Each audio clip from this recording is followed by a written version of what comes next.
Next topic is vector form of law of gravitation.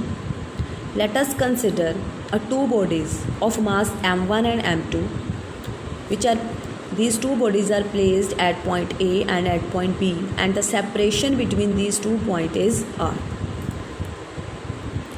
And here r cap 1 2 represents the unit vector from point A to point B, and here unit vector r cap 2 1 represents the unit vector from B to A, and here F12 vector represents the gravitational force exerted on A by B.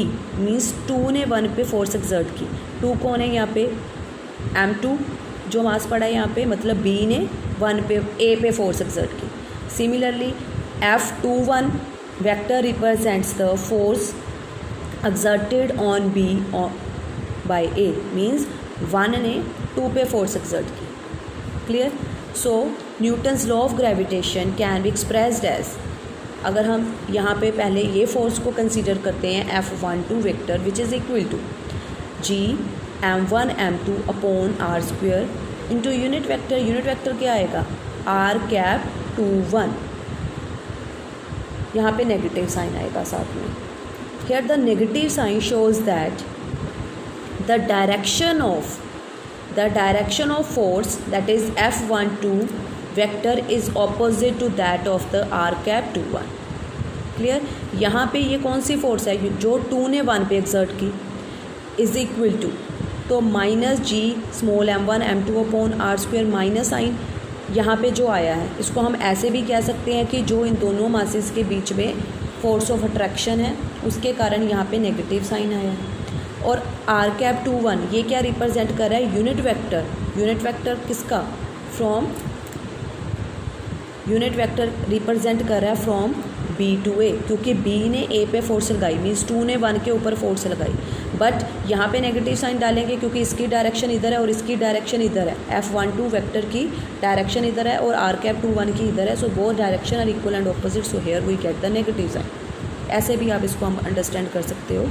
और यहाँ पे ये जो force है वो attractive है, तो करके भी हम नेगेटिव साइन लगा सकते हैं. Similarly F21 vector which is equal to minus G m1 m2 upon r square, साथ में यूनिट वेक्टर आएगा. यूनिट वेक्टर कौन सा आएगा?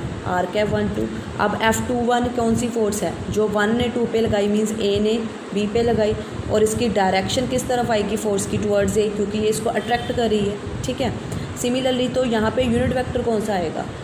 Unit vector R12. ये यूनिट वेक्टर क्या रिप्रेजेंट करता है? कहाँ से जा रहा है? From point A two point B तक जा रहा है, from mass m1 to m2 जा रहा है. ठीक है. सो दोनों की डायरेक्शन इक्वल एंड ऑपोजिट है, तो करके नेगेटिव साइन आ गया. ठीक है. अब हमें ये पता है कि r cap 2 1 is equal to minus r cap 1 2. दोनों यूनिट वेक्टर की डायरेक्शन देके ये भी इक्वल एंड ऑपोजिट है. सो तो करके यहाँ पे नेगेटिव साइन आया. So from 1 2 and 3 we get F12 vector which is equal to minus F21 vector. So thus the vector form of law of gravitation implies that the gravitational force acting between the two particles form action and reaction pair, as F12 vector and F21 vector are directed towards the center of the two particles. So gravitational force is a central force. Important features of gravitational force. The gravitational force between the two masses is independent of intervening medium. Next, the mutual gravitational forces between the two bodies are equal and opposite. That is, they form action and reaction pair, and hence the gravitational forces obey Newton's third law of motion. Third, the law of gravitation strictly holds for the point masses. Fourth, the gravitational force between the 2 point masses is a central force, so its magnitude depends only on r and has no angular dependence. Thus the gravitational force possesses spherical symmetry, which means जो gravitational force होती है between 2 point masses के centre में act करती है, कोई angle बना के एक्ट नहीं करती. सो दैट्स वाई जो है ग्रेविटेशनल फोर्स जो है इट पोजेसेस स्फेरिकल सिमेट्री, क्योंकि इसकी एंगुलर डिपेंडेंस नहीं होती ग्रेविटेशनल फोर्स की. ठीक है. Next gravitational force is a conservative force, ये कंजर्व रहती है फोर्स, इसको हमने ऑलरेडी डिस्कस किया हुआ है इन चैप्टर नंबर 6 में, वर्क वाले चैप्टर में हमने इसको डिस्कस किया, ठीक है। Next gravitational force between the two bodies independent of the presence of the other bodies. Next topic is principle of superposition of gravitational forces. According to the principle of superposition, the gravitational force between the two masses acts independently and uninfluenced by the presence of the other bodies. Hence, the resultant force, gravitational force, which is acting on a particle due to a number of masses, is the vector sum of the gravitational force exerted by the individual masses on the given particle. So, mathematically, it can be written as Fr vector, which is equal to F1 vector plus F2 vector plus F3 vector and up to so on Fn vector. So it can also be written as summation I varies from 1 to n Fi vector. Let us consider we have 4 particles and the mass of all 4 particles are m1, m2, m3 and m4. Clear?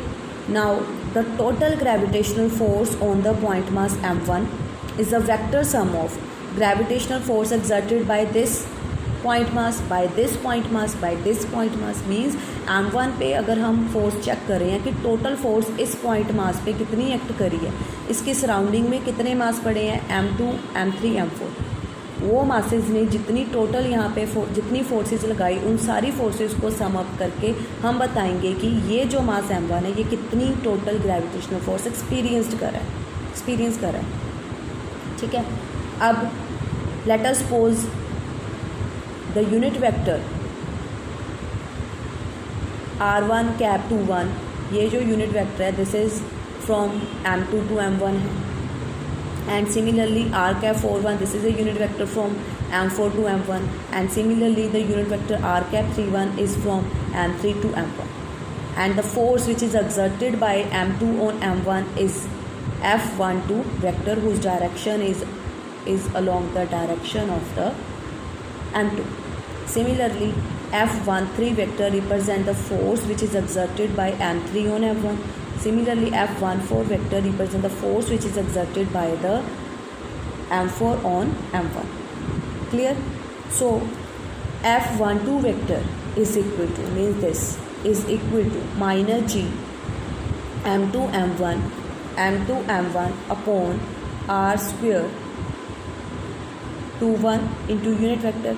अब इन दोनों के बीच में अगर distance की बात करूँ तो क्या होगी r21, इन दोनों के बीच की बात करूँ तो कितनी होगी r31, इन दोनों के बीच की बात करूँ तो r41, ठीक है।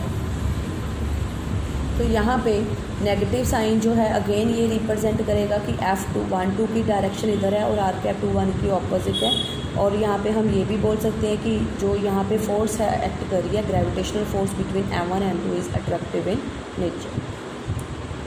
सो the total force which is acting at m1, the total force which is acting at m1 is equal to force due to m2 on m1, force due to m3 on m1, force due to m4 on m1. Clear? So f1 vector is equal to f1 2 vector plus f1 3 vector plus f1 4 vector. So f1 vector is equal to minus g m2 m1 upon r square 2 r cap 21 minus g m3 m1 upon r square 31 r cap 31 minus g m4 m1 upon r square 41 r cap 41. Take minus g common, so we get f1 vector is equal to minus g within bracket this term. ठीक है। Next topic is shell theorem. So this theorem gives the gravitational force on a point mass due to a spherical shell or a solid sphere. So it can be stated as follows. First is, if the point mass lies outside a uniform spherical shell or sphere with the spherically symmetric internal mass distribution, the shell or sphere attracts the point mass as if the entire mass of the shell or the sphere were concentrated at its center. So इसमें हम क्या first case क्या लेके चल रहे हैं, हमारे पास एक स्फेरिकल शेल का पहले केस लिया हमने, यहाँ पे ये कंसीडर किया कि if the point mass lies outside, यहाँ पे लेट अस सपोज कि हमारे पास कोई पॉइंट मास है हुज मास इज m है, एट पॉइंट P पे लाई कर रहा है, whose distance from this spherical shell is r and the mass of this shell is capital M and the radius of this shell is capital R. Clear? Now from the figure it is clear that this point mass lies out of the spherical shell, so gravitational force which is exerted by these two masses on each other, so F is equal to G capital M small m upon R square. So here it is clear that R is greater than or equal to capital R. Clear? Now similarly the force on this point mass due to this solid sphere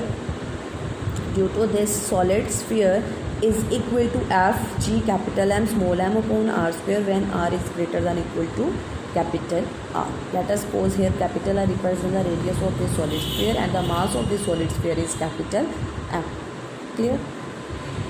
अब student ध्यान से देखना, यहाँ पे जो component of force आएंगे वो दो आएंगे, एक तो लाइन ज्वाइनिंग आ गई दोनों मासेस के बीच में, यहाँ पे भी सेम है, और दूसरा जो कंपोनेंट वो कंट्रीब्यूट करेगा in the direction which is perpendicular to the line, इस परपेंडिकुलर डायरेक्शन, बट वो दोनों कंपोनेंट इक्वल एंड ऑपोजिट होंगे जो एक दूसरे को इफेक्ट को कैंसिल कर देंगे, तो सिर्फ हमारे पास ये सेंट्रल कंपोनेंट ही रह जाएगा. ठीक है. Second case is if a point mass lies inside a uniform spherical shell. अगर हमारे पास कोई पॉइंट मास है वो यूनिफॉर्म स्फेरिकल शेल है, उसके अगर अंदर लाई कर रहा है तो क्या होगा. ठीक है. Let us suppose the mass of this uniform spherical shell is capital M and the particle the point mass whose mass is small m is lying inside this spherical shell. Clear? And let us suppose the radius of this spherical shell is capital R and the distance of this point mass from the center of this spherical shell is small r. So here the gravitational force is 0. क्यों gravitational force यहाँ पे zero होगी, क्योंकि जो spherical shell है उसके अंदर तो कोई मास नहीं है, बाहर है आउटर मास, बट हम अगर पॉइंट मास को अंदर ले रहे हैं तो उनके बीच में कोई भी मासेस के कारण अट्रैक्शन नहीं हुई, तो फोर्स क्या आ गई, ज़ीरो. कब आएगी, when the R is less than capital R. Similarly in case of a solid sphere, when the point mass lies inside the solid sphere and the mass of this solid sphere is capital M, so here the force is not equal to 0. Here the force is exerted by the spherical shell which is situated interior to the point mass. क्योंकि जो solid जो हमारे पास spherical shell नहीं, जो solid sphere की हम बात कर रहे हैं उसके अंदर भी हमारे पास मास है, तो यहाँ पे जो फोर्स एक्सर्टेड होएगी on this mass is due to the spherical mass of this solid sphere which is situated interior to the point mass, जो इसके अंदर यहाँ पे सिचुएटेड आउट होगा. और लेट अस सपोज कि इसका जो मास है दैट इज़ mr. तो ग्रेविटेशनल फोर्स की बात करूँ तो F is equal to G mr small m upon R square आएगा. सो डेंसिटी किसके इक्वल है, mass upon volume. Let us suppose the density of solid sphere is rho which is equal to mass कितना था total, capital M upon volume is 4/3 pi R cube. Total जो radius थी solid sphere की ये है, यहाँ से m की वैल्यू फाइंड करके ही लिया. सिमिलरली अगर हम बात करें कि जो स्फेरिकल मास है which is situated interior to the point mass, अगर हम इस पोर्शन की बात करें whose mass is mr capital mr, ठीक है, विच इज़ सिचुएटेड इंटीरियर जो अंदर है. So in this case density is equal to mr upon 4/3 pi R cube. So mr is equal to rho 4/3 pi small r cube. So when we take ratio of these masses mr upon m, so we get mr upon m is equal to R cube small r cube upon capital R cube. So from here the value of mr is r cube upon small r cube upon capital R cube into capital M. So put this value of mr here. So we get f is equal to g capital M small m r cube upon r square upon capital R cube. So this r square is cancelled out with here. So we get g capital M small r upon r cube. Next topic is gravitational shielding possible? Although the gravitational force on the particle which is inside a spherical shell is zero. Spherical shell में अभी हमने case देखा कि वहाँ पे force क्या आ रही है zero. Yet the shell does not shield the other bodies outside it from exerting gravitational forces on the particle which is lying inside it. So thus the gravitational shielding is not possible.